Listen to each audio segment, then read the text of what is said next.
I never thought my life would take such a twist. That my peaceful, small-town routine would be shattered by a person I once considered family. But life has a way of testing us, challenging the boundaries of our trust, and forcing us to find strength in places we never knew existed. My story begins in the quiet suburbs of an American town where I've lived my whole life. My husband and I settled here a few years ago, drawn by the simplicity, the slower pace, and the sense of community. We'd both wanted a safe, comfortable environment to start a family. And here, we felt we'd found just that. Our neighbors knew us by name. Children played in the streets without a second thought. And everyone looked out for one another. It was a place where you could leave your door unlocked. Where you knew the people at the local grocery store. Where the barista at the corner cafe would start making your coffee the moment you walked in. Then, finally, the day came when I learned I was going to be a mother. I had dreamt of it for so long, but nothing could have prepared me for the overwhelming love and protective instinct that swept over me the moment I held my daughter in my arms. She was so small, so perfect, and so entirely dependent on me. In those first few months, I barely left her side, reveling in the quiet moments and the newness of it all. There were nights of little sleep, days when I hardly had time to eat, but none of it mattered. She was my world. It wasn't long after her birth that I started receiving a lot of attention from family and friends who wanted to meet the new member of the family. Among those people was Judy. Judy wasn't a stranger. She was part of my extended family.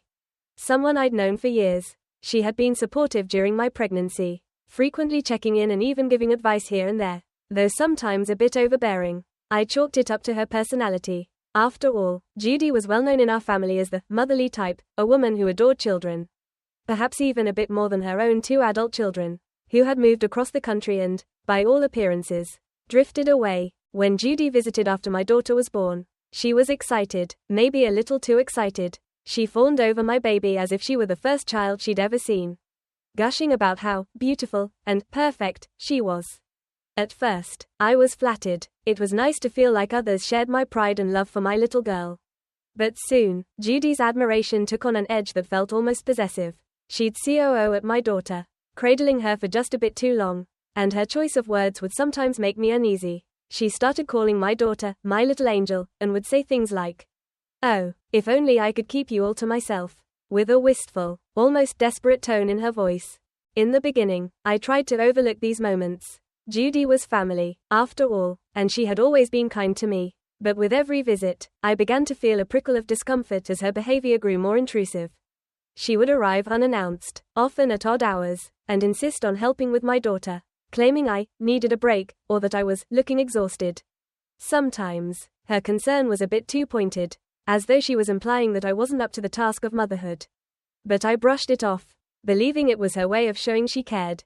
It wasn't until one afternoon, when she invited herself over and casually remarked, "I've never felt so strongly about a child that isn't mine," that my unease turned to something closer to fear. There was an intensity in her eyes as she said it, a hint of longing that I couldn't quite place. She quickly laughed it off, but the words hung in the air like a shadow, and I couldn't shake the chill that had settled over me. Life carried on, and I tried to put Judy's comments out of my mind.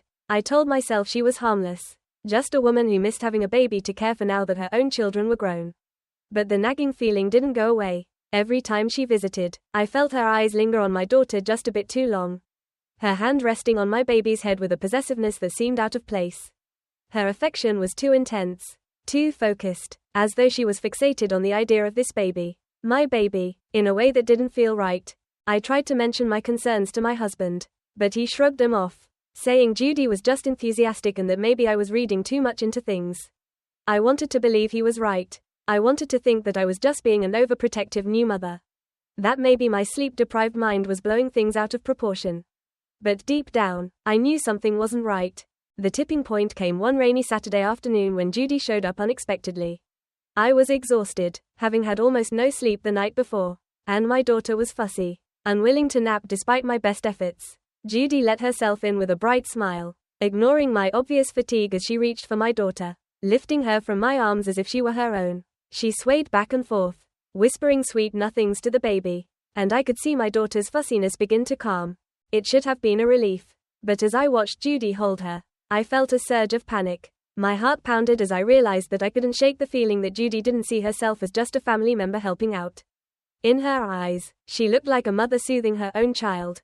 I wanted to take my baby back, to tell Judy that it was time for her to go. But something held me back. Maybe it was the fear of confrontation, or the worry that I was overreacting. But in that moment, I felt paralyzed. When she finally left, hours later, I locked the door and held my daughter close, trying to reassure myself that everything was fine. But as I looked into my daughter's innocent eyes, I knew this was only the beginning. I could feel it in my bones. A mother's instinct that told me things were going to get worse before they got better. I tried to brush off the lingering discomfort I felt every time Judy came around. But a strange tension started to weave itself into the fabric of my everyday life. Judy's visits became more frequent, her unannounced appearances becoming routine rather than the occasional, just stopping by. The baby and I could be having a quiet morning, just the two of us, basking in those fleeting, simple moments of early motherhood. Then I'd hear the sound of her car in the driveway, or her loud knock at the door, and the peace would shatter. The baby would startle, and my heart would sink. At first, I'd open the door and welcome her in, feeling obligated by family ties and social norms. But with every visit, Judy's behavior grew more invasive, each action leaving me feeling a bit more uneasy. She didn't just dote on my baby as a loving family member would, she acted as though my child belonged to her in some strange, inexplicable way. Her words, her gestures, even the look in her eyes, they were all tinged with something possessive. Something unsettling. She would make comments like, "Oh, look at her little face, she has my eyes." Or, "She reminds me so much of my own babies." I could tell myself they were just affectionate remarks, that she didn't mean anything by them. But there was a glint of desire in her expression, a hunger that I couldn't quite ignore. Her suggestions also became more pointed. "You know, I think you're spoiling her," she'd say, watching as I cradled my daughter and tried to soothe her. "You're going to make her too dependent on you if you're always carrying her around. Babies need a little independence too. You know." Every time she said things like this, I felt a flash of irritation. I was doing my best as a new mother, learning through sleepless nights and endless days what my baby needed. I didn't need Judy's unsolicited advice, and I certainly didn't need her judgments. But I was never confrontational by nature, and I couldn't bring myself to tell her to stop. It was easier to nod along, to let her words wash over me like unwelcome waves, knowing they'd linger long after she left. Then, as if her words weren't enough, she started ignoring my instructions altogether. One afternoon, when I finally got my baby down for a nap, I thought I could finally have a moment to myself, maybe even sit down with a warm cup of tea. But Judy arrived just as I sat down, her usual intrusive energy filling the room the moment I opened the door. I tried to politely tell her that the baby was asleep, that this was a bad time, but she brushed me off with a smile. "Oh, don't worry about me, I'll just peek in on her." And before I could protest, she had made her way into the nursery, where my daughter lay peacefully in her crib. I followed her, feeling a surge of protectiveness rise in me, almost like an animal guarding its young. But by the time I reached the room, Judy was already leaning over the crib, her fingers grazing my daughter's cheek as she cooed softly. The sight made my skin crawl, but I stayed silent, watching her with a forced calmness, my fists clenched at my sides. She stayed there, far longer than I would have allowed anyone else, as if she was hypnotized by the sight of my sleeping child. It took me several long moments to coax her back to the living room, where I politely hinted that I needed to get back to my day. She left reluctantly, her eyes lingering on the nursery as she walked out the door. Days went by, each one a little heavier than the last as I tried to cope with Judy's constant presence. It wasn't just that she visited too often, it was how she seemed to slowly chip away at my role as a mother. Bit by bit, in ways that left me questioning my instincts. She started calling herself Auntie Judy, though technically she wasn't even that. And when we ran into neighbors or family friends while out on walks, she would grab the stroller handles, pushing it herself, introducing my baby as if she had some maternal claim over her. During one of those outings, she'd stop to chat with a neighbor, holding my baby in her arms and saying, "Oh, you know, sometimes I think of her as my own. I just can't imagine life without her." There was something so off about her tone, a mix of wistfulness and entitlement that made my stomach twist. The neighbor gave me a worried glance, one that seemed to mirror my own unease, and I felt a spark of validation. Maybe I wasn't imagining this. Maybe there really was something wrong. My discomfort finally started to shift towards something stronger, something closer to fear, when Judy began to act as though she was the one making decisions for my child. I remember one day vividly, when she arrived with a bag of baby clothes, saying she thought the baby needed a different style than what I'd been dressing her in. "I know you like those little onesies," she said with a condescending smile, "but I think she'd be happier in these. Babies should look cute, don't you think?" It wasn't just a suggestion, it was a judgment. a quiet assertion that she knew what was best, that her choices were more appropriate than mine. I felt an anger simmering beneath my skin, but once again, I stayed silent, forcing myself to accept the clothes with a tight-lipped smile. That night, I sat by my baby's crib, watching her sleep, feeling a protectiveness so fierce that it nearly overwhelmed me. How dare Judy come into my home and act as though she knew better? How dare she try to assert control over something that wasn't hers? The final straw came one evening when she called to ask if she could take my baby to a nearby park. I was baffled by her audacity, wondering how she could even think it was appropriate to ask. She needs fresh air, she insisted, her tone patronizing, as if I was somehow depriving my own child of something essential. I told her no, that I wasn't comfortable with anyone taking my baby anywhere without me. But instead of accepting my answer, Judy sighed, her voice tinged with a subtle disappointment. Oh, you're just being overprotective. You'll learn, someday, to loosen up. The call ended shortly after, but her words lingered, echoing in my mind as I sat there in the silence. Holding my daughter close, I realized, with a cold certainty, that this wasn't going to stop. Judy wasn't going to back down. She had inserted herself into my life, into my daughter's life, and each day, she was claiming a little more territory, pushing a little further past the boundaries I had tried to set. She was beginning to see herself as more than just a family member. As though she had some right, some claim to my child that went beyond the simple connection of blood. That night, as I lay awake in the dark, listening to the soft breaths of my sleeping daughter beside me, I knew that I had to do something. I couldn't keep brushing off Judy's behavior. Couldn't keep telling myself it was harmless. She wasn't just an overbearing relative. She was someone who seemed to believe, deep down, that she had the right to take on a role that wasn't hers to take. And as a mother, I couldn't allow that. I had to protect my daughter, no matter what it took. The weeks that followed were a strange, oppressive blur. Judy's visits, once irritating but tolerable, became relentless. If she didn't show up at my door, she'd call. If she couldn't get a hold of me, she'd leave long, rambling voicemails about how worried she was, how much she missed the baby, and how I needed her help. Even if I couldn't see it yet, she'd invite herself over with meals she insisted would lighten my load, claiming she knew how exhausting motherhood could be, and making comments about my appearance, sly remarks that suggested I wasn't coping as well as I should. I knew I looked tired. I knew I was often frazzled and worn thin, but hearing her say it, seeing the way her gaze lingered on my face, filled me with a sense of inadequacy, as though I was somehow failing my daughter by not being enough. Judy started suggesting that I take breaks, pushing for me to let her look after the baby, for a little while. You need some time to yourself, she'd insist, her voice gentle yet filled with an odd insistence. She'll be perfectly safe with me. I know how to take care of babies. You've got to take care of yourself too. It was tempting, I'll admit that. Any new mother can tell you how overwhelming those first months are. How the exhaustion seeps into every part of you until you're barely holding it together. But each time she offered, each time she pushed, I felt a warning, a primal instinct to hold my daughter close and keep her under my watch. Judy's presence was like a weight pressing down on me, her words like tiny hooks trying to pull my confidence apart, piece by piece. One afternoon, she took things a step further. She had come over uninvited yet again, her usual smile in place as she swept past me into the house. Heading straight for my daughter, I followed, feeling the familiar knot of tension in my stomach. But as I entered the nursery, I saw her holding my baby, murmuring in a soft, motherly tone, There, my sweet girl," she whispered, rocking her gently. "Mama Judy's here now." Those words stopped me in my tracks. Mama Judy. I felt the world shift beneath me, the floor seeming to sway as I struggled to process what she had just said. My baby stirred, her tiny hand curling around Judy's finger, and Judy looked at me with a soft, almost pitying expression, as though she believed she was doing something noble. Something I couldn't. My skin prickled with the cold realization that this woman, this family member who had always been on the periphery, now believed herself entitled to a role that was mine and mine alone.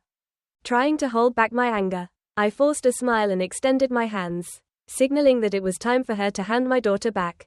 For a moment, she hesitated, her arms clutching my baby a bit tighter, her gaze sharpening as though she was debating whether to refuse. But then, with a sigh, she relinquished her hands lingering a moment too long as she passed her over. "You know," she said as I settled my daughter in my arms, "she's very comfortable with me. Babies can tell when someone has experience. You should consider giving yourself a break, just for an hour or two. I could take her to the park, let her get some fresh air." I felt the words stick in my throat, a refusal I wanted so desperately to voice. But I held back, offering a polite excuse about having plans. Inside, I was reeling, a mixture of anger, protectiveness, and a creeping fear that Judy's fixation was more than mere affection. I realized then that she wasn't just overstepping, she was actively positioning herself in my life. Trying to usurp my role. Trying to make herself indispensable. After that day, I began to notice things in her behavior that I hadn't paid attention to before. When we'd be out around town, she'd hold my daughter's hand, introducing her to strangers as though she were the one raising her. Her explanations to other people began to change, becoming vaguer, almost as if she was trying to imply that my daughter was hers. At the grocery store, the pharmacist, or at neighborhood gatherings, I'd catch her saying things like, "Our little one is growing up so fast," or, "She's the light of my life." I was too taken aback to confront her directly, afraid that I might escalate things and that somehow I'd end up looking unreasonable. I wanted to believe she was harmless, that these were just quirks of a lonely woman with too much time on her hands. But deep down, I knew this was more than a harmless attachment. Judy wanted my daughter in a way that felt consuming, invasive, and beyond any boundary I was willing to allow. Then, one morning, I found something that left me shaken to my core. It was a handwritten list, lying on the passenger seat of her car, which was parked in my driveway. She had invited herself over again, leaving her purse and coat in the front seat. And as I glanced through the open car window, a few words caught my eye. The paper listed things like baby formula, clothes in my daughter's size, toys, things that, to any other person, would seem normal, but for some reason, in Judy's handwriting, they felt like evidence of something darker. I knew she didn't need these things for any other children. She had bought them specifically for my daughter, as if she was preparing for a life where she could take my child. As if she was planning to care for her independently. A wave of panic washed over me. I realized I could no longer ignore the signs. The constant invasion of my life. The subtle but insistent way Judy was trying to wedge herself into our family. Into my role as a mother. I didn't know what she was capable of. But I knew I had to be careful. I couldn't let my guard down. Not for a moment. I confronted my husband that night, pouring out my concerns, my fear, every lingering, uncomfortable moment I had endured. He listened, his brow furrowing with worry. But like so many times before, he tried to reason it away. "She's just lonely," he said, his voice soft. "Maybe she's overstepping, but she doesn't mean any harm." But I couldn't shake the feeling that he was wrong. That Judy did mean harm. Or at the very least, that she didn't care if her obsession hurt me or my daughter. I decided then that I needed to take action on my own. I couldn't wait for others to see what I saw. I couldn't wait for Judy to cross an even darker line. I began limiting her visits, making excuses, saying we were busy, and every time she pushed, I pushed back, harder than before. But Judy didn't take the hint. If anything, she became more determined, her tone shifting from affectionate to insistent, her voice carrying an edge of desperation that left me with a sense of dread every time I heard it. She started showing up when she knew my husband wouldn't be home, lingering on the doorstep with a look that bordered on pleading, her eyes darting past me to catch a glimpse of my daughter. "Please," she'd say, her voice a strange mix of sweetness and strain. "I just want to help. You shouldn't be doing this all on your own." I stood my ground, refusing to let her in. But every encounter left me shaken, my heart pounding as I watched her retreat down the driveway, glancing back over her shoulder with a look that I couldn't quite decipher. It was as though she was already plotting her next move, her mind turning with ways to worm her way back into my life. Back into my daughter's life. I knew, with a sick certainty, that this was far from over. I had built my walls, set my boundaries, but Judy wasn't going to respect them. She was determined, relentless, and the lengths she was willing to go to for my daughter were becoming terrifyingly clear. And as much as I tried to convince myself that everything would be fine, that she'd eventually give up, a deep fear had taken root in my heart, one I couldn't ignore. It was only a matter of time before she pushed past my defenses. I could feel it coming, a storm gathering on the horizon. I just didn't know how much damage it would do when it finally hit. It was a quiet Sunday afternoon when things finally came to a head. I had taken my daughter to a neighborhood park, craving the fresh air and the small comfort of seeing other parents with their children, hoping it would soothe the nerves that had been building up inside me like a storm cloud. The weeks of Judy's relentless intrusions had worn me down, leaving me exhausted, jumpy, constantly looking over my shoulder, wondering when she'd appear next. As I strolled around the park, pushing the stroller along the path, I felt a flicker of peace returning. The day was bright, and my daughter gazed up at the trees, her small fingers reaching out toward the sunlight. For a moment, I let myself believe we could be normal, that we could have a simple day without the shadow of Judy looming over us. But then, as I rounded a corner, there she was, Judy, standing by the swings, her gaze locked onto us the moment we came into view. I felt my stomach drop, my hands gripping the stroller handles tightly as she approached with that unsettling smile. The one that looked warm to the outside world but carried something darker beneath. "Oh, there you are," she exclaimed, her voice too loud, too bright. "I was just thinking about you too. How funny that we'd run into each other here." I forced a polite nod, trying to keep my tone casual. "Yeah, funny," I replied, fighting the urge to turn and walk away. But before I could even think of an excuse, she had stepped in front of the stroller, reaching down to touch my daughter's hand, her fingers lingering as if she couldn't bear to let go. "She looks so happy today," Judy murmured, her gaze fixed on my daughter with that unnerving intensity. "You know, I was just telling my friend the other day how much she feels like my own. It's as if she was meant to be in my life, like fate brought us together." A chill ran down my spine. I could feel people glancing our way, sensing the strange tension, and I realized that this was my chance. I couldn't keep letting her act this way. She wasn't just crossing boundaries, she was acting as though my child was her own. As though I was some kind of caretaker standing in her way. "Judy," I said, keeping my voice as steady as I could, "I need you to understand something. This is my daughter, not yours. I know you love her, and I appreciate that you want to be involved. But you're overstepping. She's not your child." Her smile faltered for the briefest moment, a flash of something fierce crossing her face. But then she recovered, her eyes widening in what seemed like genuine surprise. "Oh, you poor thing," she said softly, reaching out as though to comfort me. "Motherhood is such a hard job, isn't it? You're overwhelmed. I can tell. That's why I'm here to help you. You're lucky to have me. You know, not everyone has someone willing to step in and make things easier." Her words stung, each one like a slap to my confidence. And I felt my cheeks flush with anger. She was twisting the narrative, framing her obsession as help, while insinuating that I was inadequate, that I couldn't care for my own child. I wanted to scream, to push her away, but we were in public, surrounded by families, and I knew that any scene I made would only feed her argument. I took a deep breath, my hands trembling as I adjusted my grip on the stroller. "I don't need help, Judy. I'm perfectly capable of taking care of my daughter, and I don't need you showing up at my home uninvited or pushing your way into our lives. Please, just respect our space." For a moment, silence stretched between us. Her face was expressionless, her eyes cold and calculating as she seemed to assess me, as if deciding whether I was a threat to her twisted version of reality. But then she leaned in, her voice barely a whisper. "You don't understand, do you?" she said, her tone chilling. "You think you know what's best for her, but you're just a child yourself, trying to play at being a mother. I've been doing this longer than you've been alive.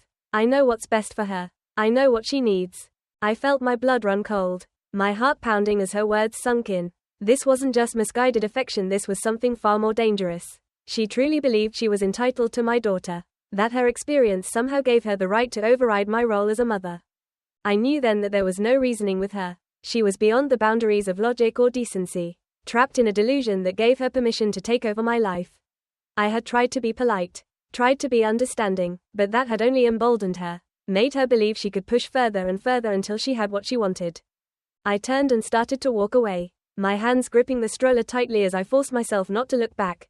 But as I moved, I heard her voice call out, loud enough for everyone in the park to hear. "You're going to regret this," she shouted, her tone filled with a venom that made me shiver. "I know you're struggling, and you'll come crawling back when you realize you need me. Mark my words, you'll be begging for my help before long."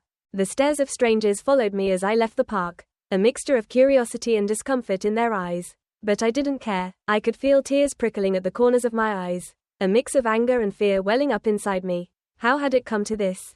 How had someone I once trusted twisted herself into a threat, a figure of terror in my life? That night, I barely slept. I sat by my daughter's crib, watching her tiny chest rise and fall, the soft sound of her breathing soothing yet laced with the bitter knowledge that Judy's shadow lingered over us. I felt a wave of helplessness wash over me, a despair that left me questioning everything I had done, every decision that had led us to this point. The next morning, I decided to take action. I couldn't let Judy keep encroaching on our lives. I needed to protect my daughter, no matter what it took. I filed for a restraining order, knowing it wouldn't be easy, that Judy would likely fight it with every ounce of entitlement she possessed. But I couldn't let her twisted obsession continue unchecked. I needed to draw a line. to make it clear that my daughter was mine, and no amount of manipulation or intimidation would change that. The legal process was grueling, filled with paperwork, statements, and countless recountings of every invasive action Judy had taken. Each time I revisited those moments, I felt a mix of dread and defiance. I could see her in my mind, smug and certain, as though she believed the law wouldn't touch her, that her place in my life was secured by some twisted bond that I couldn't break. And then, as if to prove her defiance, she began showing up outside my house, standing across the street and watching, her eyes fixed on our windows like a predator stalking its prey. I would catch glimpses of her from behind the curtains, her figure dark and unmoving, and each time I felt my heart race, fear and fury mingling as I fought the urge to confront her. The restraining order was finally granted, and for a time, there was a brief, blissful silence. I felt a weight lift, the air in our home growing lighter, as though we had shed a layer of oppression that had hung over us for too long. But that peace was short-lived. One evening, as I was settling my daughter into her crib, a loud knock echoed through the house. My heart skipped a beat as I glanced toward the door, dread filling my chest. I knew it was her. I could feel her presence, the oppressive weight of her obsession pressing against my home, like a force that refused to be banished. I ignored the knock, my hands trembling as I stood by the crib, hoping she would go away. But the knocking grew louder, more insistent, until finally, it stopped, leaving an eerie silence in its wake. I breathed a sigh of relief. But deep down, I knew this wasn't the end. Judy wouldn't give up so easily. She was still out there, lurking on the edges of our lives, waiting for the chance to reclaim what she believed was hers. And I knew, with a certainty that chilled me to the bone, that our final confrontation was yet to come. I thought I'd be able to breathe again once the restraining order was in place. I believed, naively, that a simple piece of paper would hold back Judy's obsession, that she'd finally realize her actions had gone too far. But deep down, I knew it wouldn't be that easy. Someone like Judy wouldn't just let go. She had staked a claim in her mind, built a twisted fantasy where my daughter was hers, and no court order could unravel that illusion. Days passed, then weeks, and for a short while, I allowed myself to hope. Judy didn't show up outside my house. Her calls ceased, and the neighborhood began to feel safe again. I started to relax, to let down my guard just a little, thinking maybe, just maybe, she'd accepted the boundary I'd set. But then, one night, everything changed. It was late, sometime around midnight, and the house was quiet, save for the soft hum of the baby monitor on my bedside table. I was dozing in and out of sleep. That light, restless kind of sleep that new mothers know too well. Always attuned to the slightest sound. A creak here, a rustle there. But that night, it wasn't just the usual sounds of an old house settling. This was different. I heard the faintest sound of a window being slid open. A quiet but unmistakable noise that set my pulse racing. I lay still, frozen in the dark, my breath shallow as I strained to listen. The sound continued, and I realized with a jolt of terror that it was coming from my daughter's room. Without a second thought, I threw off the covers and bolted down the hallway, my feet barely making a sound on the floorboards as I approached her door. My heart pounded wildly, each beat sending a fresh surge of panic through me. I reached the nursery door and saw, through the faint glow of the nightlight, a shadowed figure bending over my daughter's crib. It was Judy. For a split second, I couldn't breathe. The sight of her standing there, in my home, hovering over my sleeping child, was so surreal, so horrifying, that I felt like I was trapped in a nightmare. My body screamed for me to act, to protect my daughter, but my limbs felt frozen, my mind overwhelmed by the sheer audacity of what I was seeing. Judy hadn't just ignored the restraining order, she had broken into my home, invaded my sanctuary, and crossed the line I'd tried so hard to draw. She reached down, her hands moving toward my daughter with a gentleness that made my stomach turn. And then, as though sensing my presence, she turned and looked at me, her eyes wide with something between surprise and triumph. "Oh," she whispered, her voice soft and almost serene, as if she was surprised to see me there. "I didn't think you'd be awake. I just wanted to make sure she was all right. She needs me, you know." Something inside me snapped. Months of fear, anger, and frustration boiled over, and I stepped into the room, my voice shaking with a fury I hadn't known I possessed. "Get away from her," I hissed, my words low but filled with a rage that seemed to make Judy flinch. Just for a moment, but then she straightened, her hands still resting on the edge of the crib, her face softening into an expression of pity. "You don't understand," she said, her voice barely a whisper. "I know what's best for her. I've been a mother before. I know what she needs. You're just a child yourself. You're not ready for this. She deserves more." Her words pierced through me like a blade, each one dripping with condescension and twisted affection. In her mind, I was the obstacle, the barrier standing between her and some idealized version of motherhood that she had conjured up around my daughter. She genuinely believed she had a right to my child, that her experience, her desires, somehow trumped my role as a mother. I stepped forward, my hands clenched into fists, the maternal instinct within me blazing like fire. "Get out of my house," I said, my voice steady, each word laced with a warning. But Judy didn't move, her gaze hardened, and I could see the anger beneath her calm facade, a resentment that had likely been festering for months, fueled by her twisted need to possess what wasn't hers. "You can't keep her from me," she said, her voice laced with bitterness. "I won't let you take her away. I love her more than you ever could." The audacity, the sheer entitlement in her words left me momentarily speechless. But then, as if from some deep, primal place within me, I found my voice, filled with a strength I hadn't known I possessed. "She is not yours, Judy. She is my daughter, and you have no place in her life." Judy's face twisted in fury, her hands trembling as she clenched the edge of the crib. But before she could respond, the sound of sirens filled the air, growing louder as they approached the house. Relief flooded through me, realizing that my frantic 911 call just minutes before had brought help faster than I dared hope. The front door burst open, and 2 police officers rushed into the room, their eyes scanning the scene with a mixture of confusion and urgency. Judy, finally realizing the gravity of the situation, released the crib and backed away, her expression shifting from anger to something closer to shock. "I was only helping," she muttered, her voice barely audible as the officers moved toward her. "She needed me. She needs me." The officers escorted her out, her protests growing weaker as they led her through the hallway and out of my home, their voices calm yet firm as they assured her that her intentions, however pure she believed them to be, had crossed a line. I watched as they guided her to the patrol car, her figure small and defeated in the harsh glow of the headlights.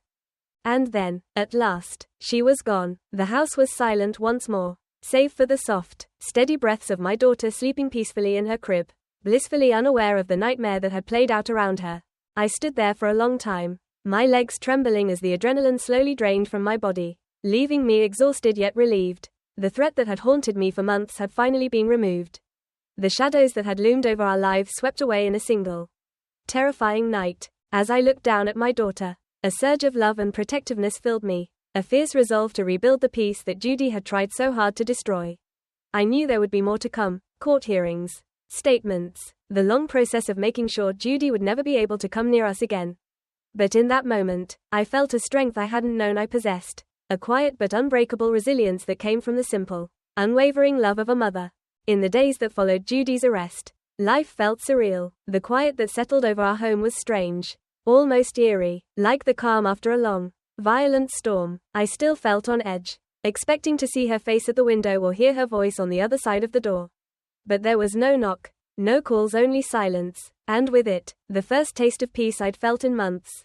The police had assured me that Judy would face consequences. She was charged with breaking and entering, harassment, and violation of the restraining order. As I filed my statement and provided evidence of the texts, visits, and unsettling comments that had made up the nightmare of the past months, the weight of her invasion began to sink in. It wasn't just the fear or the anger, it was the feeling of having been so vulnerable, so helpless in my own home. I had been afraid for so long, constantly looking over my shoulder, constantly doubting myself. Now, with the law on my side, I felt an unfamiliar sense of empowerment. I didn't have to face Judy alone anymore.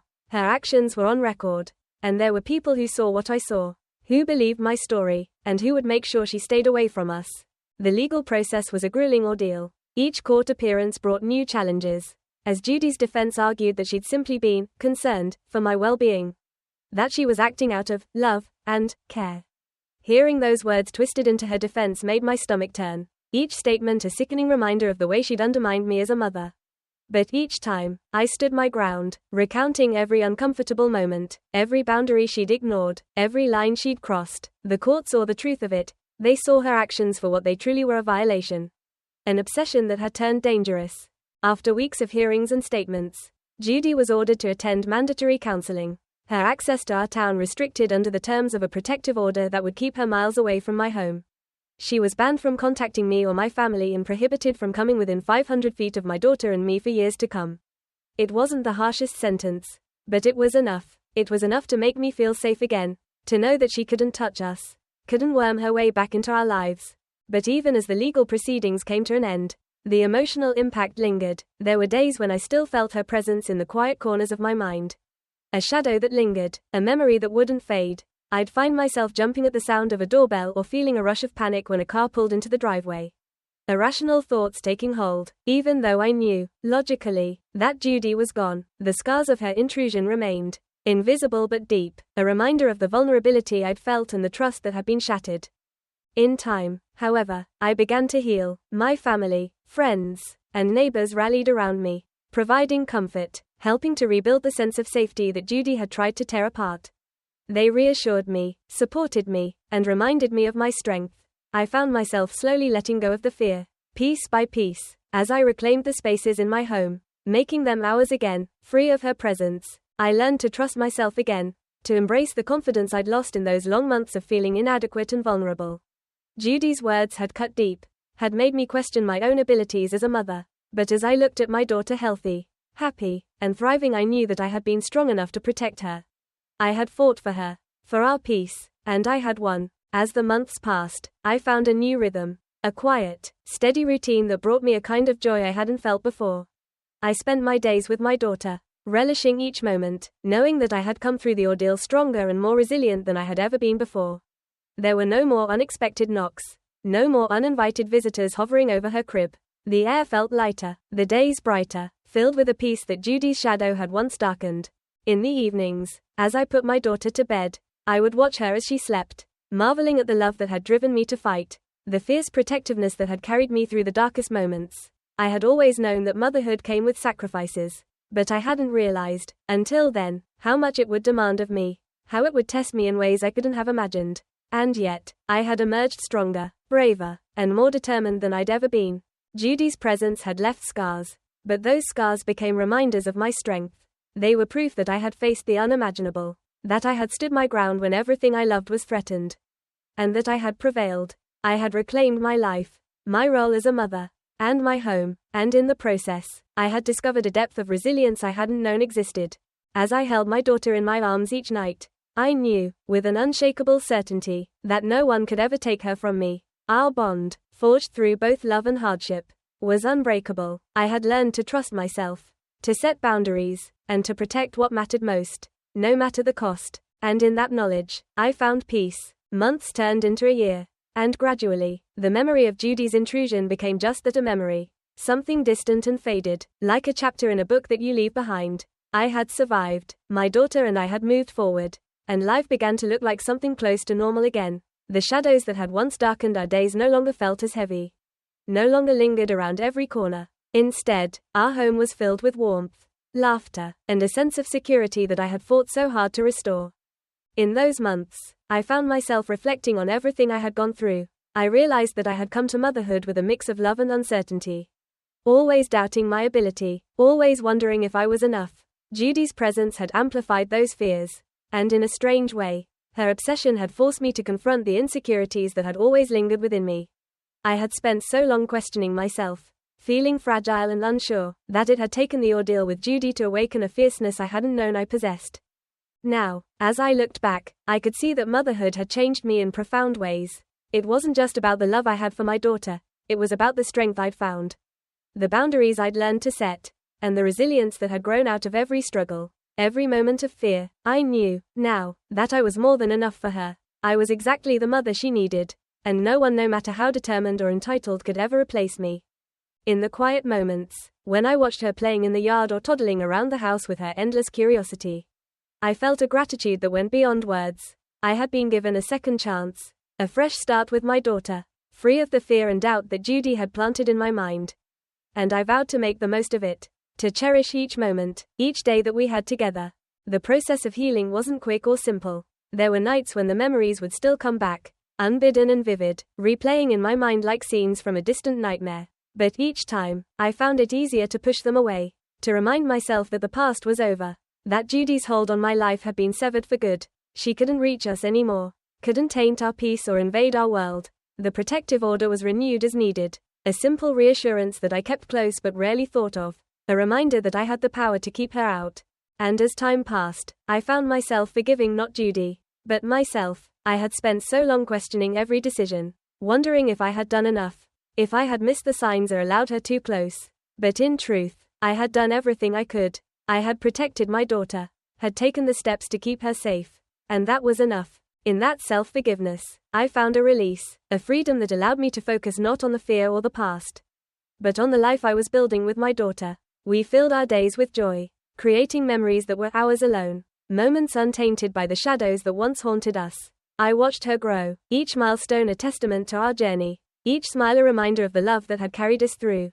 One evening, as we sat together on the porch watching the sunset, I felt an overwhelming sense of peace, a quiet certainty that the worst was behind us. My daughter, now older, climbed into my lap and looked up at me with those wide, innocent eyes that had become my anchor, my reason for everything. I held her close, breathing in the scent of her hair, the warmth of her small body nestled against mine. And in that moment, I knew that we were safe, that we were whole. I knew that, whatever came next, I had the strength to face it. I had learned, through every hardship, that I was more than enough. I was a mother, strong and steadfast, and nothing could ever take that from me. And as the sun dipped below the horizon, casting a warm glow over our quiet home, I felt a deep, abiding gratitude for the love, the resilience, and the life we had reclaimed. We had been tested, had faced the darkness and emerged on the other side, stronger and more certain than ever before. And now, with a future as bright as the sky before us, I held my daughter close and embraced the peace that we had fought so hard to find. The years went by, and our lives continued, filled with the small joys and challenges that make up the fabric of everyday life. Judy's presence faded like a distant memory, an unwelcome chapter that I rarely revisited. I spoke little of her to anyone, choosing instead to focus on the present, on the blessings that each day brought. And as my daughter grew, as her laughter filled our home and her spirit blossomed, I knew that the journey we'd taken had shaped us in ways that could never be erased. Our bond was unbreakable, a testament to the love and strength that had carried us through. We had faced the storm, weathered the trials, and emerged not only intact but stronger, resilient, and ready to face whatever life held for us. In the end, I had found a peace that went beyond mere safety, a peace rooted in the unshakable knowledge that I could protect what mattered most, that I could be the mother my daughter needed, no matter what challenges arose. And as we moved forward, side by side, I knew that we were ready for whatever came next, buoyed by the love and courage that had brought us through.